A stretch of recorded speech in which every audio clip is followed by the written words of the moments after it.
हम्म, क्या आपने कभी सोचा है कि अगर हम एक मैंगो ट्री को शेक कर रहे हैं, हिला रहे हैं, तो उसपे से मैंगोज अपने आप ही फॉल होने क्यों शुरू हो जाते हैं? अगर हम बाई चांस चलती ट्रेन में से नीचे कूद रहे हैं तो हम लोग इंजर्ड क्यों हो जाते हैं? हम लोगों को चोट क्यों लग जाती है? यस, क्या आप लोगों ने कभी सोचा है कि एक हैवी बॉक्स को मूव करना मुश्किल है और एक एम्प्टी बॉक्स जो खाली बॉक्स है उसको मूव करना इजी है? Why these questions arises in my mind? मेरे माइंड में ये सारे क्वेश्चन क्यों अराइज हो रहे हैं? Yes, hello students, good morning students. Today's topic is inertia. Today's topic is inertia. What is inertia? सबसे पहली बात तो ये हमारे माइंड में स्ट्राइक होती है, What is inertia? Inertia को हम अपने क्लासरूम में ही लेके चले जाते हैं सबसे पहले। Just like क्लासरूम में बहुत सारे स्टूडेंट्स होते हैं जो क्या करते हैं, नोटबुक अगर हम चेकिंग के लिए मांगते हैं वो साइमल्टेनियसली एकदम से दे भी देते हैं।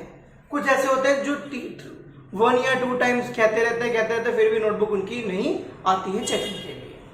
तो टीचर को क्या लगानी पड़ती है? सम लाइक एक्सटर्नल फोर्स लगानी पड़ती है। वो रेस्ट रहे हैं उन्हें मोशन में लाने के लिए। कि वो क्या करते हैं, अगर हम नोटबुक मांग रहे हैं वो क्या कर रहे हैं? अनसुना कर रहे हैं, बिल्कुल सुन ही नहीं रहे हैं कोई भी बात। तो इट मींस वो क्या है?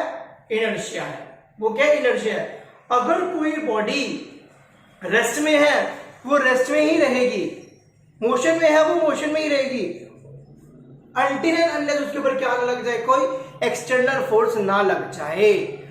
हर एक ऑब्जेक्ट क्या करता है? अगर वो रेस्ट में है वो मोशन का पोज करेगा, अगर वो मोशन में है वो रेस्ट का पोज करेगा ही करेगा। That is called inertia. एक हैवी बॉक्स को मूव करना मुश्किल था, quite difficult to move a heavy box. Why? Because उसमें अप्लाइड फोर्स क्या लग रही है? हम लोगों को ज्यादा लगानी पड़ रही है, और उसमें फोर्स ऑफ फ्रिक्शन क्या लग रही है? अप्लाइड फोर्स से ज्यादा लग रही है। दैट्स व्हाई वो मूव करना डिफिकल्ट है। तो उसी बात को बोलते हैं इनर्शिया क्या है? Inertia is the natural tendency. Inertia is the natural tendency. ये कोई हम लोगों ने नहीं बनाया हुआ, ऑटोमेटिकली नेचुरली है ये। Of an object to resist a change. Change को रेजिस्ट मतलब अपोज करे। Change is state of motion और ऑफ रेस्ट। जितना ज्यादा मास होता है किसी भी बॉडी का उतना ज्यादा इनर्शिया होता है। जस्ट लाइक हैवी बॉक्स का मास ज्यादा है, एम्प्टी बॉक्स खाली बॉक्स का मास कम है, तो इनर्शिया हैवी बॉक्स का ज्यादा होगा। स्टोन को अगर किक करता हूं तो हम मेरे जो टो है, मेरा जो पैर है, मेरी जो फीट है, उनको ये चोट लग जाती है। बट अगर मैं फुटबॉल को किक करता हूं तो साइमल्टेनियसली फुटबॉल बहुत दूर तक जाके चली जाती है। Why? Because stone has large mass as compare to football of the same size. तो क्या है? तो more on the mass, more on the inertia, वो क्या करेगा? अपोज करेगा मोशन का। दैट्स व्हाई जितना ज्यादा मास होता है उतना ज्यादा इनर्शिया होता है। The mass of an object is a measure of its inertia. जो मास होता है उसको हम किसे कैलकुलेट कर सकते हैं? इनर्शिया से कैलकुलेट कर सकते हैं। Heavier the body greater is the force required to change its state. जितनी ज्यादा हैवी बॉडी होती है उतनी ज्यादा हम लोगों को फोर्स रिक्वायर्ड होती है उसकी स्टेट चेंज करने के लिए। That's why and hence greater is inertia. Heavier the body greater the force required to change its state of motion और रेस्ट, और उतना ही ज्यादा क्या होगा? इनर्शिया होगा। Inertia is of 3 types. Inertia is of 3 types. Number 1, inertia of rest, inertia of motion, inertia of direction. What is inertia of rest? When I am talking about inertia of rest, just like हम लोगों ने क्या किया था, cardboard वाली glass chamber की activity करी थी। कुछ बच्चों की वीडियोस मेरे पास आई भी थी, कुछ बच्चों की नहीं आई है। ग्लास चैम्बर पे हमने क्या लिया? एक कार्डबोर्ड रखा, then 5 piece coin. When we flick the cardboard is in motion and the coin is yes, the coin is in the state of rest. So वो क्या करेगा? मोशन का पोज करेगा। That's why वो ग्लास के अंदर throw हो जाएगा, ग्लास के अंदर गिर जाएगा। Same as with inertia of rest. It is the inability of a body. ये क्या है बॉडी की inability, it is the inability of a body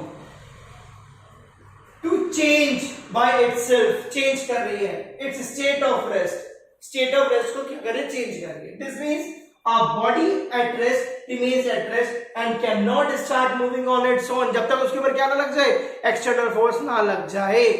कोई बॉडी है वो रेस्ट में रहेगी, वो रेस्ट में ही रहेगी until and unless an external force is applied on it. A body at rest opposes the force that tries to move it.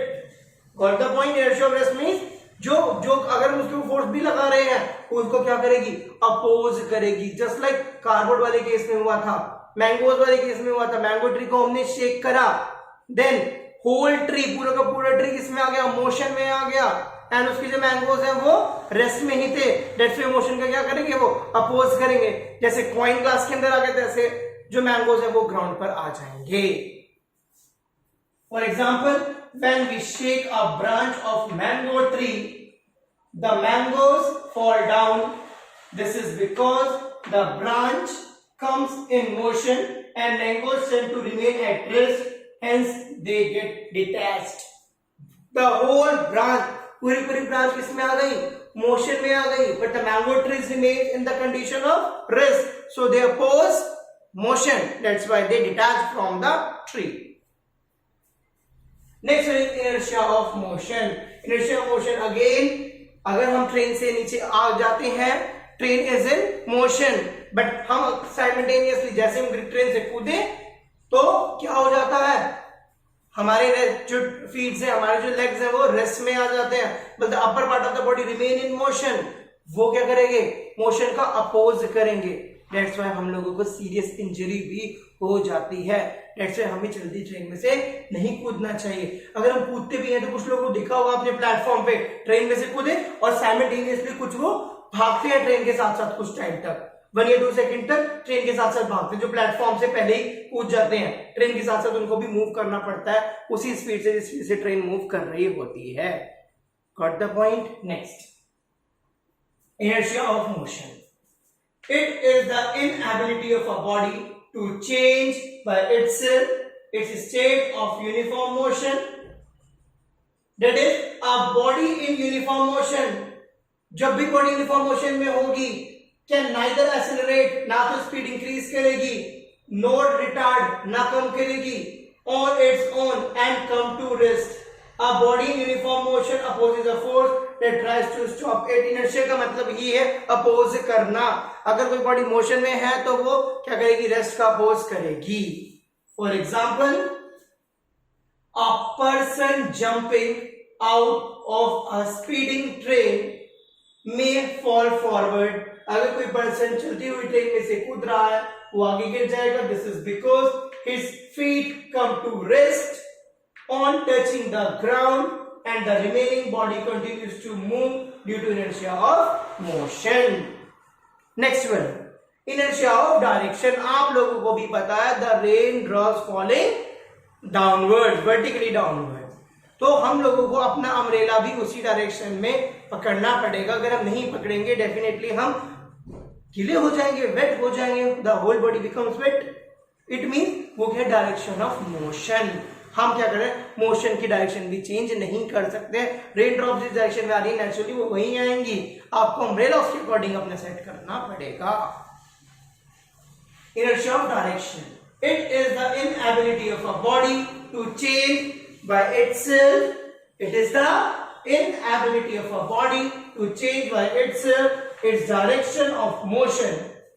A body opposes the force, जो force लगा रही है, that tries to change its direction of motion.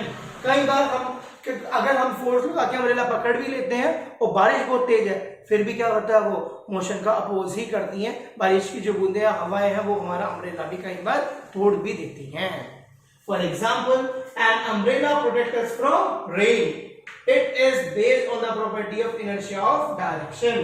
The rain drop fall vertically downward, can not change their direction, अपनी direction नहीं change कर सकती, direction of motion, and wet us, कई बार हमें वो गीला भी कर देती हैं विद द अम्ब्रेला ऑन। अगर अम्ब्रेला ऑन भी रहेगा तब भी हम गीले हो सकते हैं। बहुत सारे एग्जांपल्स है, एनी नंबर ऑफ एग्जांपल्स। अगर आप समझना चाहो इनर्शिया, कारपेट देखा है, सपोज करो कारपेट आप लोगों ने अपने ड्राइंग रूम में बिछाया हुआ है, कारपेट अच्छा सा, ठीक है। अब डेफिनेटली भाई कारपेट है, आफ्टर 2 या 3 मंथ्स बाद गंदा भी होगा जब उसके ऊपर चलेंगे। हमने क्या करा, कारपेट को फिर हम क्या करते हैं, धूप में डाल देते हैं, यही करते हैं जनरली घर। जब कारपेट को हमने क्या करा, कारपेट को हमने क्या करा, स्टिक करा, मतलब पकड़ा, और फिर हमने एक जना होता है कि उसमें स्टिक मारनी शुरू करता है कारपेट में। क्यों मारता है वो स्टिक? ताकि उसके जो डस्ट पार्टिकल्स हैं वो सारे बाहर निकल जाए, या फिर ऐसे ऐसे करके झटकना शुरू कर देते हैं कारपेट को। क्यों? ताकि जो डस्ट पार्टिकल्स है वो स्प्रेड हो, बाहर निकल जाए। अब लॉजिक साइंस कहाँ है उस कारपेट के अंदर? जब भी हमने कारपेट को स्टिक मारने स्टार्ट करी, डस्ट पार्टिकल्स निकालने स्टार्ट करे, the carpet is in motion. Carpet किस में आ गया? मोशन में आ गया। बट जो डस्ट पार्टिकल्स थे वो सारे के सारे क्या हुए? रेस्ट में थे। किसमें थे वो? रेस्ट में है। तो वो क्या करेंगे? मोशन का अपोज करेंगे और सारे डस्ट पार्टिकल्स बाहर निकल जाएंगे। It is science. कारपेट के अंदर भी साइंस है। तो इट मीन्स कारपेट को अगर हमने स्टिक करते हैं, the carpet is in motion and the dust particles is in the position of rest, so they remains out. वो सारे क्या रहेंगे? बाहर आ जाएंगे। So today's topic is inertia, types of inertia, 3 types of inertia: inertia of rest, inertia of motion, inertia of direction. Okay, don't forget to mention your name in YouTube comment box for attendance point of view. Although submit your notebooks. आज आपको notebook में करना क्या है? inertia डालनी है, inertia करना है, types of inertia करना है. This is your notebook. Okay, that's all for today. Thank you.